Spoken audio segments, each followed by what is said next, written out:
আরো একটি গুরুত্বপূর্ণ খবর, গরু পাচার, শিক্ষা দুর্নীতি থেকে এবার রেশন একে একে নেতারা পরপর জামিন পেয়ে যাচ্ছেন। যেমন আজকে জামিন পেলেন এবং জামিনে জেল থেকে মুক্ত হলেন জ্যোতিপ্রিয় মল্লিক।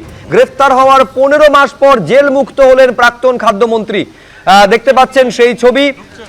এর আগে আপনারা জানেন যে বাকিবুর রহমান, শঙ্কর আড্ড তারা জামিন পেয়েছিলেন। এবার রেশন দুর্নীতিতে বালু অর্থাৎ জ্যোতিপ্রিয় মল্লিক তিনিও জামিন পেলেন।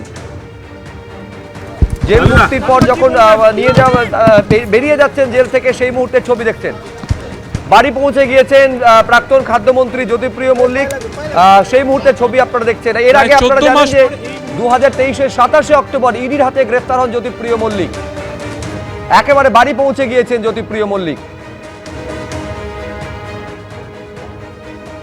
14 মাস পর এই মুহূর্তে যেটা দেখা যাচ্ছে যে প্রেসিডেন্সি জেল থেকে সরাসরি কিন্তু এই মুহূর্তে সল্টলেকের বাড়িতে প্রবেশ করছেন জ্যোতিপ্রিয় মল্লিক। প্রায় 14 মাস তিনি রেশন দুর্নীতি কাণ্ডে জেল হেফাজতে ছিলেন।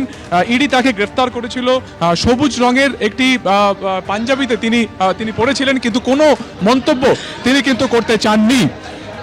যেমনটা আদালতের তরফে বলা হয়েছিল যে শর্ত ছিল যে কোনো রকম ভাবে তিনি সংবাদ মাধ্যমের সাথে কথা বলবেন না, বিভিন্ন শর্তের মধ্যে এই শর্তও ছিল।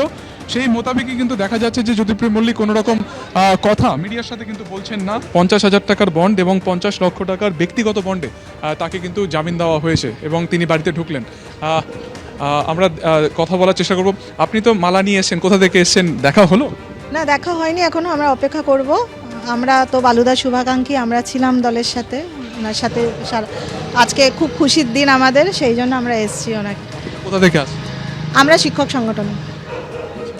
এই 14 মাস পরে তিনি আজকে জামিন পেলেন, খবর কিভাবে পেলেন? তারপর এখানে খবর তো মিডিয়া থ্রু দিয়েই পেয়েছি, এবং আমাদের যিনি নেতা আছেন দেবব্রত সরকার স্যার, ওনার সাথে তো বালুদার বিশেষভাবে যোগাযোগ, ওনার থেকেই পেয়েছি আমরা। আমার নাম অপরাজিতা ঘোষ। কিছুক্ষণ আগেই এলেন, এখানে দেখা হলো নেতৃত্বের সাথে? না, আমরা একসাথেই আছি। আমরা সকলেই পশ্চিমবঙ্গ তৃণমূল মাধ্যমিক শিক্ষক সমিতির সদস্য সবাই একসাথে এসেছি। আমরা একটু অপেক্ষা করব। দাদা এলেন, দেখতে পেলাম। দেখে কি মানে কেমন বুঝলেন শারীরিক অবস্থা? কারণ আমরা তো কথা বলার চেষ্টা করলাম, কথা বলতে পারলেন। হ্যাঁ, আমরা অপেক্ষা করি, দেখি কি অবস্থা। এখনো বুঝতে পারছি না, আমাদের নেতৃত্বরা আছেন। নামটা বলুন।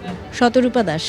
আমরা এই মুহূর্তে কথা বলছিলাম যারা দূর দূরান্ত থেকে এসেছেন এবং তারা কিন্তু 14 মাস পরে হাতে দেখা যাচ্ছে যে মালা নিয়ে তারা অপেক্ষা করছিলেন। এবং যখনই সংবাদ মাধ্যমে তারা খবর পান যে ব্যাংশাল কোর্টে, ইডি স্পেশাল কোর্টে জামিন পেয়েছেন জ্যোতিপ্রিয় মল্লিক, তারপরে তারা কিন্তু এই বাড়ির সামনে এসে জড়ো হন।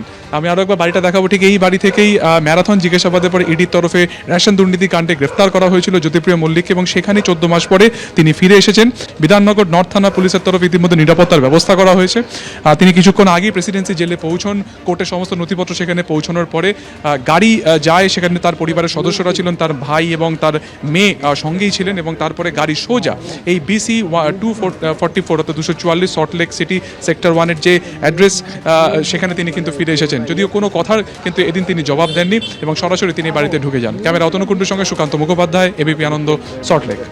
গ্রেফতারের 14 মাস পর ব্যাংশাল কোর্ট জামিন দিয়ে দিল জ্যোতিপ্রিয় মল্লিককে এবং কিছু শর্ত আরোপ করা হয়েছে। কিন্তু আজকে জামিন দিতে গিয়ে কোর্ট বলল কি, আদালতে হলোটা কি? রাজশ্রী দত্তগুপ্ত আমাদের প্রতিনিধি সরাসরি এই মুহূর্তে আমাদের সঙ্গে রয়েছেন। রাজশ্রী আরো বিস্তারিত বলতে পারবেন।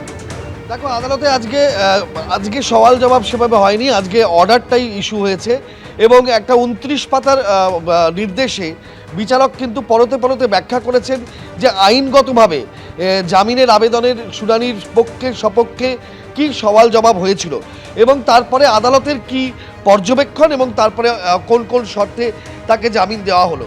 তাকে একাধিক শর্তে জামিন দেওয়া হয়েছে। পাসপোর্ট জমা রাখতে হবে, তার মোবাইল নাম্বার তদন্তকারী অফিসারের কাছে থাকবে, তাই তিনি প্রত্যেকটা শুনানির সময় কোর্টে হাজির হবেন, তিনি সহযোগিতা করবেন এবং আরও অন্যান্য শর্ত রয়েছে, তিনি কাউকে প্রভাবিত করবেন না।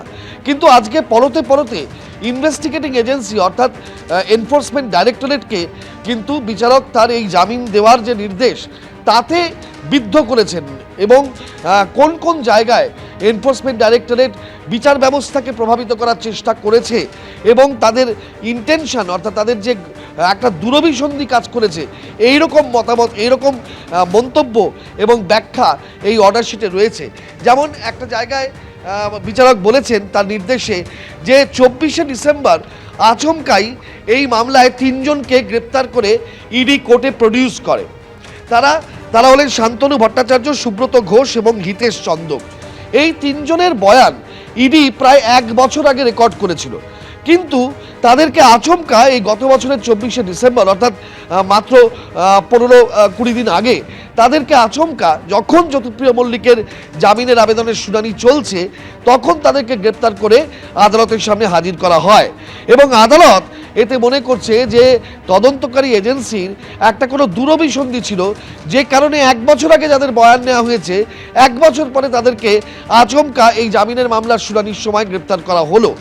এইটা এই নির্দেশনামায় উল্লেখ করা হয়েছে এবং তা বলা হয়েছে যে কোনোভাবে এই এনফোর্সমেন্ট ডাইরেক্টরেট বিচার ব্যবস্থাকে একটা প্রভাবিত করার চেষ্টা করছিল বলে আদালতের মনে হয়েছে এবং এটাও একটা জামিন দেওয়ার পক্ষে কারণ। দ্বিতীয়ত, এই মামলায় বাকিবুর রহমান এবং আরও 2 জনের জামিন হয়ে গিয়েছে এর আগে এবং গোটা তদন্ত প্রক্রিয়াটায় ইডির এমন কিছু পদক্ষেপ আদালত অবজার্ভ করেছে যেখানে মনে হয়েছে যে প্রিভেনশন অফ মানি লন্ডারিং অর্থাৎ টাকা নয় ছয়ের যে নির্দিষ্ট আইনে তদন্ত করার এখতিয়ার বেঁধে দেওয়া আছে ইডির ক্ষেত্রে, তার বাইরে গিয়ে ইডি অনেক জায়গায় তদন্ত করেছে।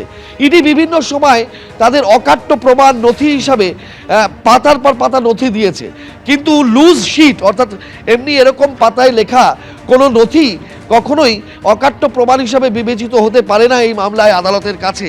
এটাও আদালত তাদের নির্দেশনামায় উল্লেখ করেছে। যখন এই প্রিভেনশন অফ মানি লন্ডারিংয়ে কাউকে অভিযুক্ত করা হয়, কাউকে দোষী সাব্যস্ত করার দিকে এজেন্সি এগোয়, সেই ক্ষেত্রে একটা মানি ট্রেল বলে একটা প্রসঙ্গ আছে, অর্থাৎ নিরবিচ্ছিন্নভাবে যখন দেখা যায় যে টাকা একটা জায়গা থেকে নয় ছয় হয়েছে এবং যিনি বেনিফিশিয়ারি অর্থাৎ এক্ষেত্রে অভিযুক্ত জ্যোতিপ্রিয় মল্লিক তার অ্যাকাউন্টে সেই টাকাগুলো এসে নিরবিচ্ছিন্নভাবে ঢুকেছে, এটাকে বলা হয় আনব্রেকেবল চেন। সেইটা কিন্তু এই অভিযুক্তের পক্ষে সেই রকম কোনো নথি প্রমাণ দেখানো যায়নি এবং এই বিভিন্ন রকম কারণ রয়েছে।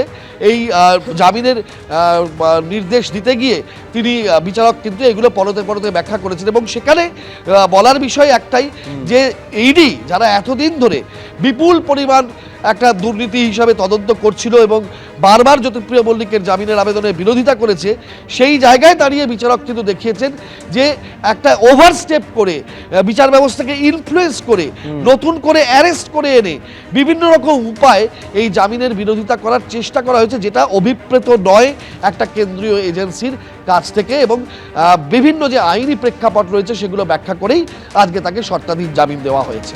রাজশ্রী, তোমাকে ধন্যবাদ। আমি বলছি